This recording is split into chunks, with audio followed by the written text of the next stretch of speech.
अब मैं अपने मेन टारगेट पॉइंट पे आ रहा हूं, T. T stands for time limit. See, ये नोटिस अंडर सेक्शन 148 का टाइम लिमिट क्या है? रिवाइज करने वाले जानते होंगे, बताओ। 3 years 3 months, एंड कभी कभी 5 years 3 months, depending upon the size of the escaped income. ये टाइम लिमिट है ना ये। लेकिन इसका एक एक्सेप्शन है कि कभी कभी there is no time limit. See, normally the time limit is 3 years 3 months। Sorry, ये प्रिंटिंग मिस्टेक है, ये दिख रहा है 5 months, प्रिंटिंग मिस्टेक।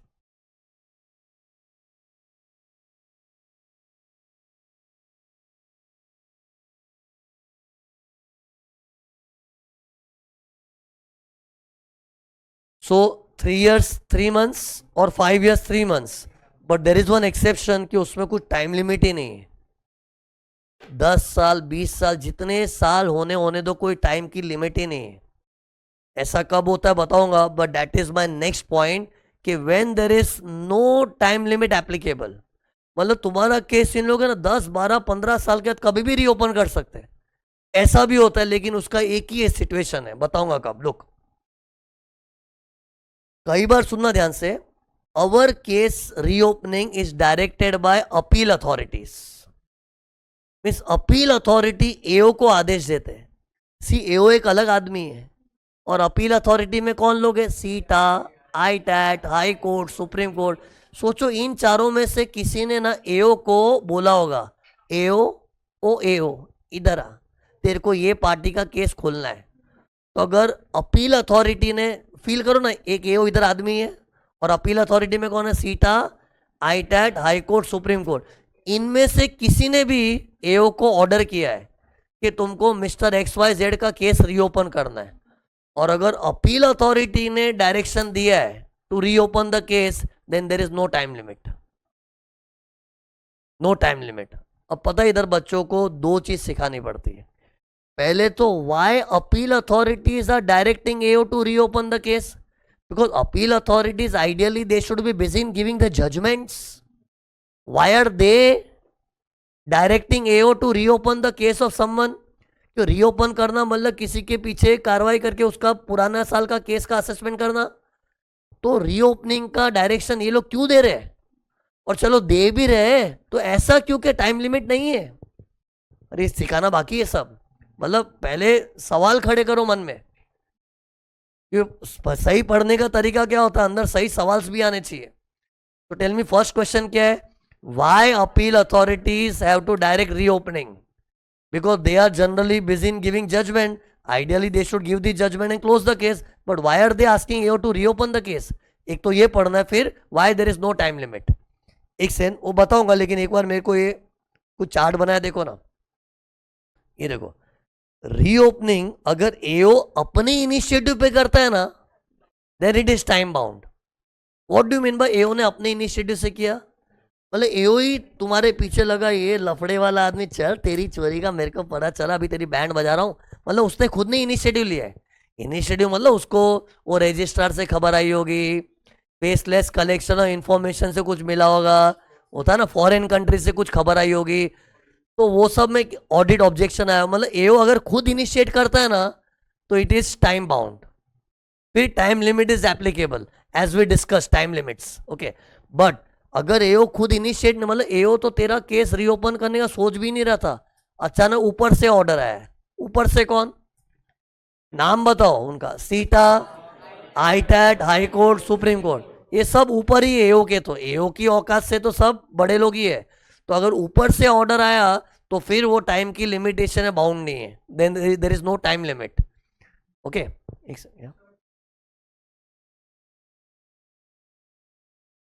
बराबर, सी, उसने सही चीज पकड़ा है। पता है मैंने रफ सीए का कीवर्ड बताया, रफ सीएज, तो उसमें सी था कोर्ट। अरे मैंने बोला था ना, इंफॉर्मेशन के सोर्स क्या होते हैं गवर्नमेंट के पास? या तो रिस्क मैनेजमेंट स्ट्रेटेजी से उनको खबर मिलती है कि लफड़ा हुआ कुछ, फॉरेन कंट्री से खबर मिलता है, ये सब बताया था। तो उसमें बताया कभी कभी कोर्ट का भी ऑर्डर आता है।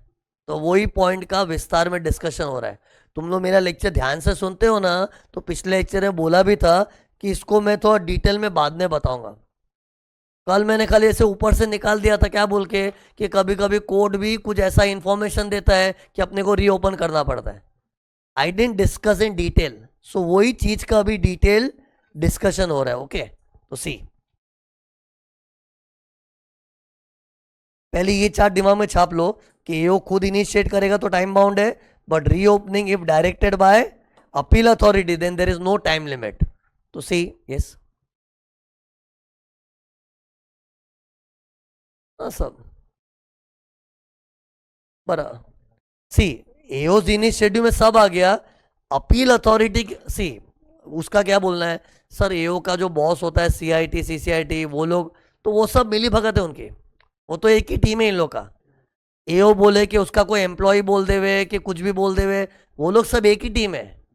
सी एओ विद हिज टीम अगर वो लोग खुद सी एक्चुअली क्या होता है, दो डिपार्टमेंट, एक है इनकम टैक्स डिपार्टमेंट और एक है अपील का डिपार्टमेंट। तो इनकम टैक्स के लोग अगर एसएससी के ऊपर it's like you know Bollywood movie में कैसे दिखाते, एक तो पुलिस चौकी होती है, पुलिस और उसकी टीम होती है हवलदार वगैरह सब, और एक कोर्ट अलग होता है। तो अगर पुलिस वाले ही कार्रवाई इनिशिएट कर दे, चाहे पुलिस का मेन इंस्पेक्टर इनिशिएट कर रहा है कि हवलदार ने बोला जो भी है, वो सब ओन इनिशिएटिव होता है।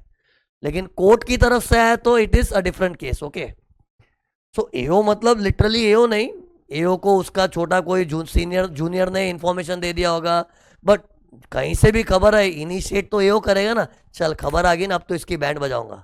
ओके हाँ, but if it is directed by appeal authorities then it is having no time limit. तो अभी मेरे को ये केस बताना पड़ेगा। तो सी लुक हियर, एग्जाम्पल दूंगा मैं, दो एग्जाम्पल रट लेना, वो दोनों समझ के रट लेना। क्यों मालूम है, क्योंकि इसके दो ही एग्जाम्पल बन सकते हैं।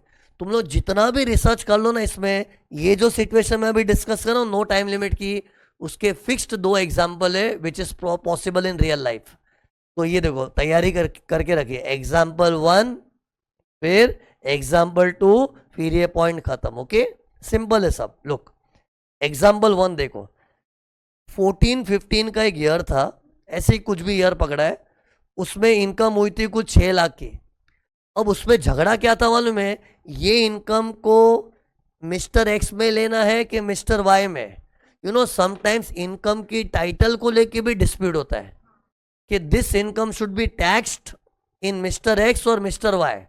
अभी तुम लोग इसके अंदर डिटेल में मत घुसो, ऐसा क्यों हुआ होगा क्या हुआ होगा, वो अभी अपना एजेंडा नहीं है। अपना एजेंडा अभी क्या है मालूम है, ये समझना। देखो कि अपील अथॉरिटी रीओपनिंग का आदेश क्यों देते हैं और उसमें टाइम लिमिट क्यों नहीं है, वो अपना मेन फोकस है। ओके तो ऐसा कुछ हुआ था समझो ना, कि एक इनकम को लेके झगड़ा था कि वो एक्स के अंदर टैक्स आ जाना चाहिए कि वाई के अंदर टैक्स आ जाना चाहिए, उसको लेके झगड़ा था। क्वेश्चन मार्क मतलब देयर इज अ डाउट। तो फिर पता है असेसिंग ऑफिसर ने क्या किया, मिस्टर वाई को पकड़ा, उसके अंदर टैक्स चेप दिया सीधा। Okay what AO did, he taxed the income of 6 lakhs under Mr. Y, Mr. X बोला था पहले मैं, Y बोला, अंडर मिस्टर Y। ये देखो इधर AO taxed, ये एक से बॉक्स क्या बना है मैंने, नहीं बॉक्स का मतलब मैं बता रहा एक ऑर्डर पास किया होगा। से AO टैक्स कैसे करता है, AO को कुछ भी टैक्स मारना है तो इन लोग कागज बनाते हैं ना, तो कागज को क्या बोलते हैं, ऑर्डर। तो ये मेरा वो कागज है, पेपर है, तो ये उन्होंने एक पेपर बनाया ऑर्डर, उसमें 6 लाख को ऐड कर दिया किसके अंडर, मिस्टर वाई। और मिस्टर वाई अस्से से दुखी। वाई का आर्ग्यूमेंट क्या है, भाई ये इनकम मेरे में क्यों टैक्स की जा रही है, ये इनकम के ऊपर टैक्स तो मिस्टर एक्स को आना चाहिए। ये वाई का आर्ग्यूमेंट था, लेकिन एओ ने बोला तू एओ है कि मैं हूं ना, और मेरे को ये इनकम तेरे में लेना है तो मैं लूंगा, खत्म। तो उसने ऑर्डर पास कर दिया, लेकिन एसएससी को लगा ये सरासर नाइंसाफी है, तो एसएससी ने क्या किया होगा बताओ, अपील। ऑब्वियसली अगर तुम वाई होते और जबरदस्ती तुम्हारे में इनकम धकेल दी तो तुम थोड़ी सहन करोगे, सहन करने वाले लोग भी होते, छोटा मोटा अमाउंट होता है तो, लेकिन इमेजिन करो कोई बड़ी अमाउंट है तो कोई सहन थोड़ी करेगा, वो अपील करेगा। कहाँ करेंगे अपील बताओ, हाँ इसलिए मैंने जनरल नॉलेज दे के रखा था ना। तो पहली अपील करेंगे सीटा में, तो सीटा में गया कि सर ये एओ को देखो पागल हो गया, ये इनकम मेरे में धकेल दी, ये इनकम पे तो टैक्स एक्स को भरना चाहिए। उसने बोला, लेकिन सीटा ने बोला सही हुआ है तेरे साथ, कुछ गलत नहीं हुआ है, चुप बैठ। मतलब सीटा ने भी उसका साथ नहीं दिया। ये देखो, he made an appeal to CITA and CITA ने भी एसएससी को हंसाया कि रुलाया, रुलाया। एसएससी अभी भी दुखी है बेचारा। अब सीटा से पीड़ित आदमी अब कहाँ जाएगा? आईटैड में। आईटैड अच्छा निकला। आईटैड ने बोला हाँ यार, तेरे साथ तो सरासर नाइंसाफी हुई है, ये इनकम तो तेरे में आनी ही नहीं चाहिए।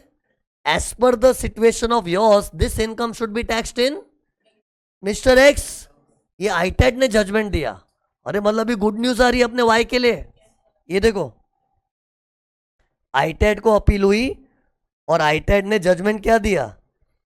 मिस्टर एक्स के अंदर ये इनकम को टैक्सेबल करना चाहिए। अरे एक्स के अंदर मतलब वाई के लिए गुड न्यूज है। लेकिन आईटैड ने अपना जजमेंट दिया होगा ना। पता है इन लोग जजमेंट कैसे देते? पेपर पे लिखना पड़ता है। अरे पिक्चर में भी दिखाते, कोर्ट में जज ऐसा फैसला सुनाता है। अपने तो पिक्चर देखने वाले खाली सुन रहे होते, लेकिन रियल लाइफ में वो लिखा हुआ रहता है पूरा। तो वो जजमेंट है ना, लिखा हुआ जजमेंट 26 सितंबर 2025 को आया था। देख रहे हो जरा टाइम गैप? इनकम किस ईयर की थी? 14-15 की इनकम को लेके झगड़ रहे थे। फैसला कब आया? 2025। इतना लेट? ऐसे ही होता है। अपने तो ये इस चीज से सब लोग वाकिफ है कि इंडिया में एक बार कोर्ट कचहरी के चक्कर में गए ना, तारीख पे तारीख, तारीख पे तारीख, मतलब इतने सारे हियरिंग्स होती है और बाद में फैसला आते आते सालों साल लग जाता है। सी ऐसा क्यों होता है मालूम है? हम लोग भले एज एन ऑडियंस ब्लेम करते रहते हैं इंडियन गवर्नमेंट को, इंडियन सिस्टम को, लेकिन क्या करें, इंडिया में पॉपुलेशन बहुत है। ये जो केस करने वाले लोग हैं ना, ऐसे हजारों करोड़ों लोग केस करते हैं। और गवर्नमेंट का जो डिपार्टमेंट है, ये सीटा, आईटैट, हाईकोर्ट वगैरह, उन लोग के पास लिमिटेड मैन पावर है। अब इतने सारे लोग आ जाएंगे, सबको कैसे हैंडल करेंगे? तो कितने लोग के केस है ना आए हुए पड़े रहते हैं, उन लोग को देखने की भी फुर्सत नहीं है। मतलब उन लोग केस को देखते ही बहुत लेट है, तो जजमेंट तो लेट डिलीवर होगा ही ना। जैसे मालूम है ये वाई जो झगड़ा किया था ना 14-15 को लेके, कितने टाइम तो 2-2, 3-3 साल ऐसे ही कैबिन में पड़ा था केस, देख भी नहीं रहा था कोई। फिर बड़ी मुश्किल से सीटा देखा, देखा भी कैसा देखा, और रुला दिया। फिर आईटैट देखा, हाँ एटलीस्ट आईटैट ने अच्छा तो फैसला सुनाया, लेकिन कब सुनाया? 26 सितंबर 2025। अब पता है इसको आगे कैसे खत्म करना चाहिए? What should be the next step now? अरे अपने पे लेके दो, तुम वाई थे, तुम जीत गए, यस मैं जीत गया, अब आगे क्या होगा बताओ? आईटैट ने तो जजमेंट देके वाई को बोल दिया तू टेंशन मत ले, तेरे से जो हमने पैसा मांगा था ना, तेरे को वापस मिल जाएगा। वाई को तो उसका रिफंड मिल जाएगा, लेकिन वाई का सल्टारा आईटैट कर देगा, डोंट वरी, तू मेरे पास आया ना, तेरे को तेरे पैसे वापस दिलवाऊंगा, वो हो भी गया। लेकिन अभी वाई को फ्री करके एक्स को अटैक करना पड़ेगा। अब एक्स के पीछे लगने का काम एओ को सौंपा जाएगा। क्या बोला? एक्स को पकड़ने का काम एओ को सौंपा जाएगा, वो आईटैट नहीं करेगा। आईटैट मालूम है क्या बोलेगा? अरे बड़ी मुश्किल से तो मैंने वाई का केस देखा है, we are super busy, why मेरे पास आया था, वाई का फैसला सुनाना हमारा ड्यूटी, हमने फैसला सुना दिया और फैसला उसके फेवर में। अब ये इनकम को वाई में से निकाल के एक्स में डालना, ये मजदूरी आईटैट बोलेगी हम थोड़ी करेंगे। वो काम किसको सौंपेंगे इन लोग? एओ को। तो पता है, मैं इमेजिन करो मैं आईटैट हूँ, आईटैट एओ को बुलाओ, एओ चल इधर तेरे को एक काम देता हूँ। क्या है, मेरे पास है ना एक वाई आया था ना, उसको गलती से टैक्स आ गया था, तो उसको मैं फ्री कर रहा हूँ, लेकिन वो इनकम तेरे को एक्स में डालनी है। तो बोले सर मैं क्या करूँ? तो क्या करूँ मतलब, एक्स का केस खोलना क्यों पड़ेगा? क्योंकि 14-15 एक डेड पास्ट हो चुका है। डेड मतलब डेड, उसको रीओपन करना पड़ेगा। तो रीओपनिंग का काम ITAT will give it to AO, and फिर एओ एक्स के पीछे पड़ जाएगा। अब एक्स बोलेगा अरे 2025 में तू मेरा 14-15 का केस खोल रहा है। अरे रीओपनिंग तो 25 में हो रही है ना अभी। अरे आईटैट का जजमेंट ही कब आया देखना, 26 सितंबर 2025। बट रीओपनिंग कर किस ईयर का कर रहे हैं? 14-15। तो एक्स को शॉक लगे, अभी अचानक तुमको 14-15 का कहां से याद आता है? तो एओ बोलेगा सॉरी दोस्त, it is not my initiative, I am directed by appeal authority, that's why no time limit. और बोले तो ऐसा थोड़ी अपील अथॉरिटी डायरेक्ट किया तो वो लोग के शाणे लोग है क्या? शाणे लोग नहीं है। अपील अथॉरिटी है ना, लोगों के केस में जब घुसते हैं ना, पहले तो घुसते ही बहुत लेट है और उनको फैसला सुनाने में वक्त लग जाता है, और बाय द टाइम इन लोग फैसला सुनाते तो टाइम तो खत्म ही हो जाता है। अब उसमें तो टाइम लेके बैठ जाएगा कि टाइम लिमिट के अंदर काम होना चाहिए, वो तो होना ही नहीं है।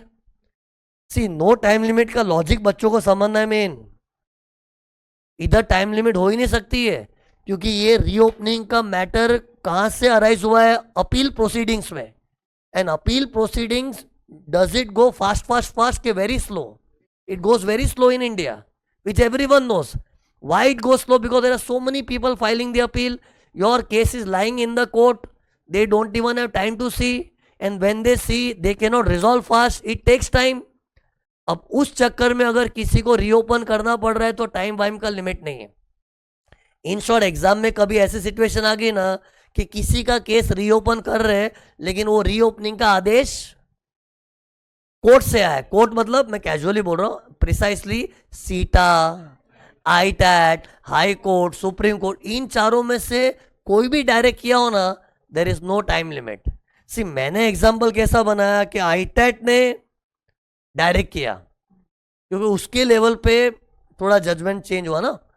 बाकी I could have taken an example of high court, supreme court, even सीटा ऑल्सो। हो सकता था सीटा में ही जीत गया, लेकिन मैं जानबूझ के आईटैट लेके गया, मुझे ऐसा दिखाना था, देख कितना टाइम निकल गया। फीलिंग समझो, मुझे ऐसा दिखाना था इतना टाइम निकलते जा रहा है, अब आईटैट बोल रहा है तो इतना लेट जजमेंट आया कि वो तो साल बहुत पुराना हो गया, पर चलेगा, there is no time limit. एक से अभी द नेक्स्ट स्टेप क्या होगा बताओ? अभी एओ क्या करेगा?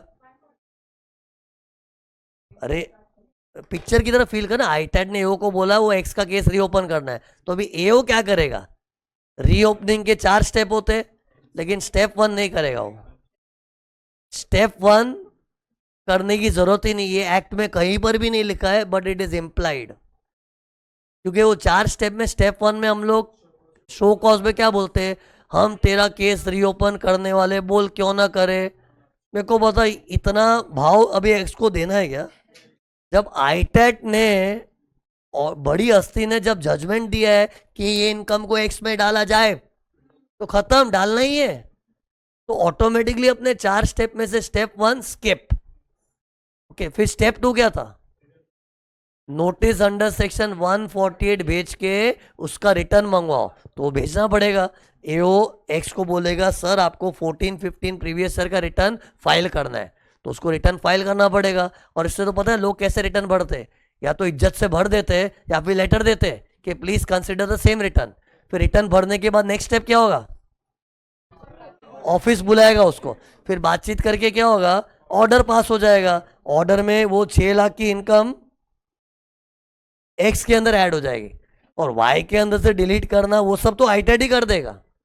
वो तो आईटैट का जजमेंट ही ऐसा है कि वाई को फ्री करके रिफंड दिलवा दो, लेकिन एक्स में धकेलने का काम will be done by AO. अपने को क्या सीखना था? नो टाइम लिमिट क्यों है? सी ऐसे तो दुनियादारी बहुत होती रहती रियल लाइफ है, वैसे अपील का अपना डिटेल चैप्टर भी होगा, उसमें तो और डिटेल नॉलेज मिलेगा।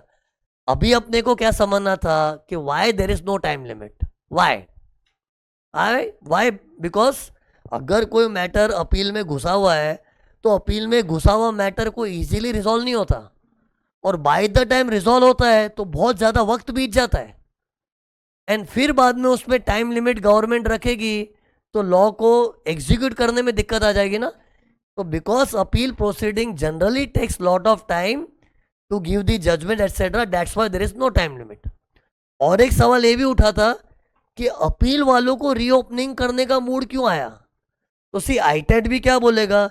मेरे को देखो रीओपनिंग करने का कोई शौक नहीं था, लेकिन मेरा केस ही ऐसा था कि गलती से कुछ एक्स में घुस गया था, उससे वाई में डालना था। नहीं तो अगर एक्स अफेक्ट ही नहीं होता तो वाई का जजमेंट देके फ्री हो जाता। सी अपील पीपल उन लोग के ना रीओपनिंग का मूड लेके नहीं आते, उनका बेसिक एजेंडा क्या होता है? जजमेंट दो, जजमेंट दो। लेकिन जजमेंट कभी कभी ऐसा होता है कि it might affect some another assessee, तो उसको रीओपनिंग करने का आदेश देना पड़ता है। ओके, टेल मी, अगर इधर इस जजमेंट में एक्स अफेक्ट ही नहीं होता अरे मतलब कुछ अलग ही केस होता तो वाई को जजमेंट देके फ्री कर देते। मतलब point is these appeal people they are not interested in reopening your cases. It's like Bollywood movie में देखो ना, पुलिस लोग जो होते हैं ना वो तो चोरों के पीछे दिन रात सोचते कुछ ना कुछ करे, लेकिन जो कोर्ट में जज बैठा होता है ना उसको कुछ पड़े नहीं है, वो अपना फैसला सुना देगा बस। लेकिन कभी कभी फैसला ऐसा होता है कि किसी को रीओपन करना पड़े, तब रीओपनिंग की नौबत आती है। In short this itself, look, this itself is a rare event. What, which event? Reopening appeal वाले बोल रहे हैं it is itself a rare event because they are generally giving judgment, but sometime a case like this happens. ऐसे दो example है, दो ही case में ऐसा होता है ना कि अपील वालों को डायरेक्ट करना पड़ता है। एक और एग्जाम्पल लूंगा और बाद में तुम लोग जितना R&D करना है कर लें, तुमको रियलाइज होगा कि नहीं यार, और तो कभी ऐसा बनेगा ही नहीं कि अपील वाले रीओपनिंग का बोले। ओके, एक और केस ऐसा बन सकता है। एक ये केस हो गया, अब दूसरा एग्जाम्पल। एंड ट्रस्ट में ऐसा मत समझ सर के तो दो एग्जाम्पल, ऐसे तो और भी एग्जाम्पल नहीं होंगे। These two examples are exhaustive. यही दो केस में ऐसा होता है अपील वाले रीओपनिंग का डायरेक्शन देंगे। सी सेकंड केस देखना, अज्यूम करो एक 6 लाख की कुछ इनकम थी, it accrued in 14-15 previous year but it was received in 16-17। होता ना, इनकम अक्रू एक साल में हुई थी लेकिन उस वक्त आउटस्टैंडिंग थी और पैसा एक्चुअली रिसीव कोई अलग ईयर में हुआ। और पता है इधर झगड़ा क्या हुआ था, income should be taxed on accrual basis के रिसीट बेसिस, ऐसा कुछ मैटर हुआ था। सी एक्चुअली इनकम अक्रूवल बेसिस पे टैक्सेबल होती है कि रिसीट बेसिस, वो एक्चुअली हेड वाइज डिपेंड करता है, उसके भी रूल्स है, उसको लेके भी एक दिन बात होने वाली है। सब नॉलेज मिलेगा तुमको, सब नॉलेज मिल जाएगा दुनिया भर का। लेकिन अभी तुम लोग ये क्यूरियोसिटी मत रखो कि सर ये कैसे मालूम पड़ता है income should be taxed on accrual basis और receipt basis. Don't go into that zone. Our agenda is something else right now. Right now you just take it as a base कि ऐसा कुछ झगड़ा था कि इनकम को accrual basis पे tax ना चाहिए कि रिसीट बेसिस। एंड सी हुआ क्या फिर, एओ ने रिसीट बेसिस पे टैक्स मार दिया। सीधर असेसी दो नहीं है, एक ही असेसी है। पिछले एग्जाम्पल में क्या था, दो आदमी थे और झगड़ा क्या था, ये इनकम मेरा है कि तेरा है। झगड़ा is between its your income और माई इनकम। टैक्स लायबिलिटी किसकी, इनकम के लिए सब लोग बोलते हैं मेरा ही है सब, लेकिन टैक्सेबिलिटी किस पे आनी थी वो आर्ग्यूमेंट था। लेकिन इधर क्या आदमी एक ही है, पर अभी झगड़ा क्या है, इसको 16-17 में टैक्सेबल करना है कि back in 14-15 when it was accrued, ये आर्ग्यूमेंट था। बट अल्टीमेटली एओ अपना स्टैंड लेगा। तो एओ ने स्क्रूटिनी में क्या बोला, भाई ये इनकम इस साल रिसीव हुई है ना, इसी साल में टैक्सेबल होगी, इसी साल में टैक्सेबल होना चाहिए। और देखो उसने ऑर्डर पास किया, ये देखो ऑर्डर है, उसमें 6 लाख को डाल दिया। किस ईयर में डाला, 16-17। ओके, और असेसी दुखी हो गया। असेसी ने बोला ये इस ईयर का नहीं है, इसको इस साल में डालना चाहिए। सी ईयर से फर्क क्या पड़ता है, कभी कभी टैक्स रेट का भी फर्क पड़ता है, कुछ बेनिफिट्स वगैरह होते हैं। सी तुम लोग इस जोन में मत जाना कि क्यों झगड़ रहा है, क्या फर्क पड़ता है इस साल उस साल, अपना मैटर कुछ और है डिस्कशन का भी। Okay, you have to take it as ऐसा हुआ था कि अक्रूवल रिसीव की फाइट चल रही है and assessee did not like what, why it is taxed on receipt basis. He feels this income should have been taxed in accrual basis only. तो इसको 16-17 में क्यों टैक्सा जा रहा है, वो उसका आर्ग्यूमेंट था। ओके, और असेसी का आर्ग्यूमेंट हमेशा डिपार्टमेंट से होता है। मैंने बोला ना, पब्लिक की लड़ाई डिपार्टमेंट से होती है, क्योंकि डिपार्टमेंट की एओ नहीं रिसीट बेसिस पे टैक्सेबल किया ना, तो ही विल फाइट। तो वो पहले सीटा में गया, हार गया। ये देखो वापस असेसी अभी भी दुखी है। इधर असेसी एक ही है, कोई जो भी हो, ABCD जो नाम देना दे दो, वो अभी भी दुखी है। दुख क्या उसको, अरे 16-17 में नहीं लेना, इसको कौन से ईयर में लेना है, 14-15। फिर मैटर आईटैड में गया, फिर आईटैड ने बोला, सी आईटैड मतलब ज़्यादा समझदार होती है, बोले बॉस ये income should not be taxed in 16-17, it should be taxed इन 14-15। ऐसा जजमेंट आईटैड ने दिया। ये देखो अपील आईटैड में हुई और क्या जजमेंट, देखो जजमेंट को मैं अंडरलाइन कर रहा हूं इधर, इनकम शुड बी टैक्स्ड इन 14-15। तो पता है इसको कैसे डिस्पोज ऑफ करना पड़ेगा, 16-17 से निकालो, 14-15 में डालो। 16-17 से निकालने का काम तो आईटैट ही कर देगा। आईटैट बोलेगा 16-17 को तो मैं लेके बैठा ही हूं, उसको डिस्पोज ऑफ करना मेरा ड्यूटी है। तो 16-17 में जो गलती से घुस गया है तो वो तो मैं निकाल दूंगा, लेकिन इसको निकाल के डालना कहाँ है? 14-15 में। वो डालने का काम आईटैट बोले वो मैं न करूंगा। वो मैं क्यों करूं? मैं तो बड़ी मुश्किल से जजमेंट दिया है, खुश नसीब समझो अपने आप को कि हमने जजमेंट दे दिया है, लेकिन अभी इसको निकाल के दूसरे कोई ईयर में डालना है, वो काम एओ को सौंपेंगे। एओ को क्या बोले, एओ चल तेरे लिए काम है कि ये जो इनकम थी गलती से 16-17 में घुस गई थी, तेरे को इसको लेके 14-15 में डालना है, तो उसको 14-15 का केस रीओपन करना पड़ेगा। लेकिन आईटैट ने कब जजमेंट दिया? 25 में, 26 सितंबर 2025। वो तो बहुत लेट हो गया, लेकिन क्या करे, कोई मैटर कोर्ट कचहरी में जाता है ना, लेट होता ही है। अब आईटैट ने डिस्कवरी कब किया? 2025 में। अब उसमें 14-15 कितना भी जूना साल हो गया, there is no time limit over year. फिर एओ को वही चीज, एओ क्या करेगा? 1 प्रोसीडिंग चालू कर देगा, लेकिन 4 स्टेप में से स्टेप 1 नहीं करेगा, स्टेप 2, 3, 4, वो 3 स्टेप करे कर देगा। इन शॉर्ट सी, अब मैं कुछ जनरलाइज कर रहा हूं, अपील वाले जजमेंट ही देते हैं, उन लोग को रीओपनिंग का कोई शौक नहीं है, लेकिन कभी कभी उनका judgement might affect some other assessee और some other year of the same assessee.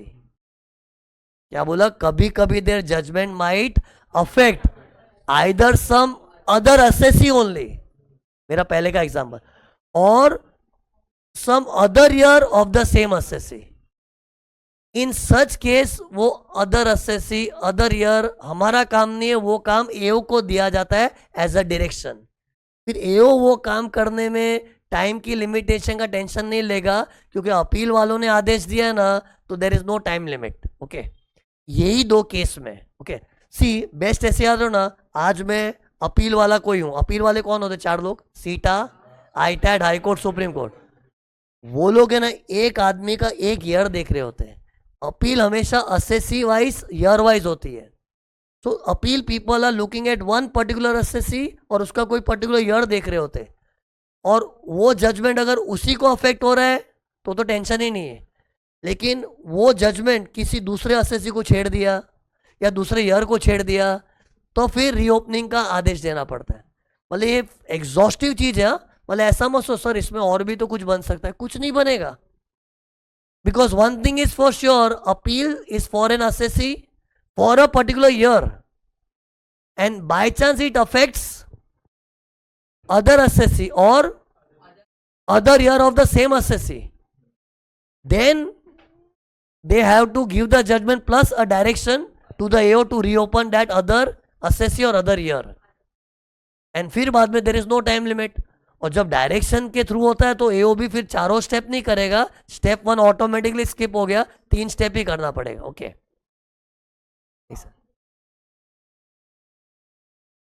नहीं नहीं, सी उसका डाउट क्या है, एओ मैंने क्या बोला, एओ चारों स्टेप नहीं करेगा, स्टेप 1 छोड़ देगा, बट बाकी के स्टेप्स करने पड़ेंगे। क्योंकि सी अपने 4 स्टेप में सेकेंड स्टेप क्या था? नोटिस अंडर 148 भेज के रिटर्न मंगवाना है। और रिटर्न मंगवाने का लॉजिक क्या बताया था? पुराने ईयर को अगर छेड़ते हैं, जो डेड पास्ट है उसको खोलना है ना ईयर को। ईयर खोलने के लिए रिटर्न से शुरू होता है ना, रीओपन का मतलब क्या है? रीओपन तो रिटर्न फॉर्मेलिटी है, लेकिन मांगना ही पड़ेगा।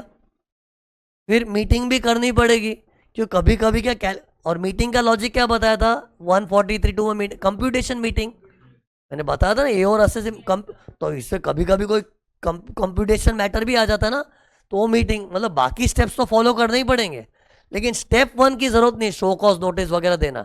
बाकी 148 नोटिस देके रिटर्न भरवाना, वो सब तो जरूरी हो ही जाता है ना automatically. Okay,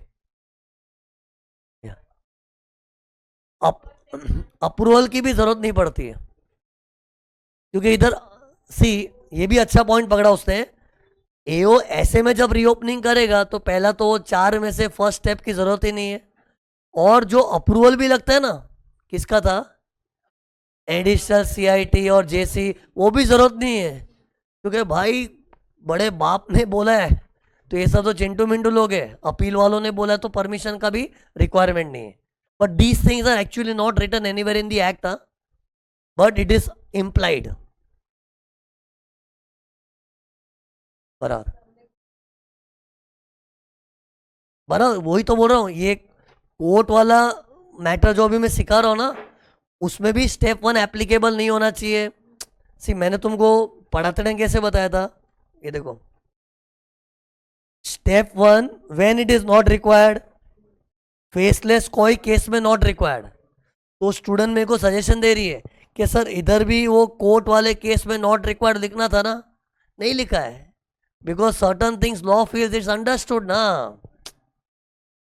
is understood, because in this step what are we doing, we are giving an opportunity being heard कि मे बी हम गलत है, मे बी असेसी गलत है, क्या है पता नहीं, लेकिन जो कोर्ट एक वर्डिक्ट की तरह दे रहा है तो इट्स अंडरस्टूड ना। ठीक है, एक्ट में नहीं लिखा है, लेकिन तुम लोग मनी मन एक्सेप्शन बना दो ना कि स्टेप 1 की जरूरत कब कब नहीं है, फेसलेस कोई में तो है ही नहीं, और डायरेक्शन गिवन बाय कोर्ट, मतलब reopening directed by appeal authority वाले केस में भी नहीं है। वो एक्ट में नहीं लिखा है, but it is implied. Okay,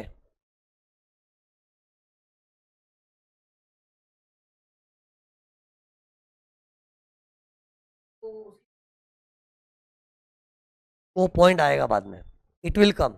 ये जो है ना, तुम्हारा जो डाउट है ना, it will pertain to this ओटी गदर में जो जी है ना, G which is the next point only, G आने वाला उसमें, या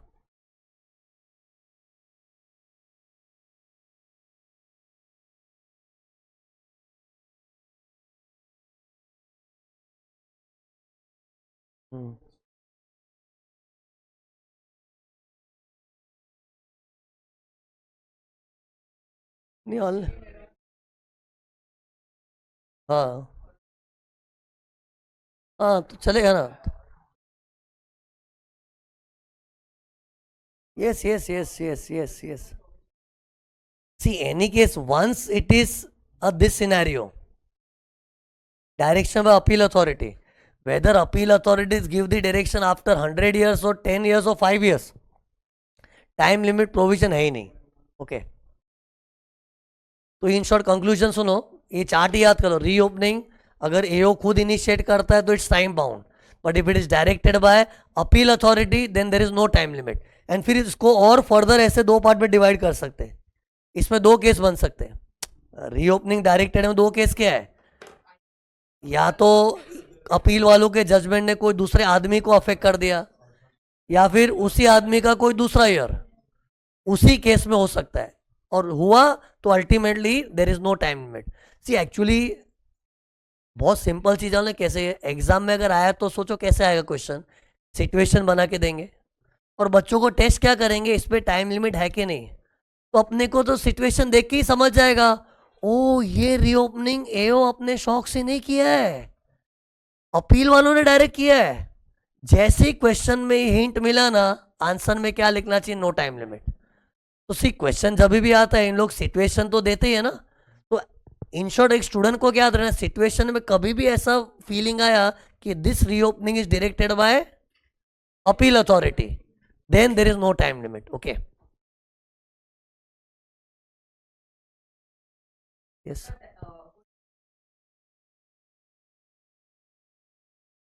हाँ बाद, हाँ ये बराबर है। सी ये जो मैं बोल रहा हूँ, no time limit, no time limit, no time limit for what, 148 के लिए, कि ये reopening by appeal authority direction of step 1 तो होता ही नहीं है ना, नोटिस अंडर 148 का टाइम लिमिट नहीं है। बट बाद में पता है वो थर्ड स्टेप क्या था, 143(2), वो तो टाइम ड्रिवन है, और बाद में जो ऑर्डर पास करना है 147, 12 मंथ्स में from the end of the year when notice under 140 receive, बाकी सब टाइम ड्रिवन है। No time limit is for this खाली, है ना, और यही मेन है ना, ये रीओपनिंग का ही मेन नोटिस होता है, इसमें नो टाइम लिमिट। लेकिन उसके बाद जो अगला स्टेप है, स्टेप 3, स्टेप 4, उसमें जो टाइम तुमको पड़ा है वो सब की इज्जत करनी पड़ेगी, है ना।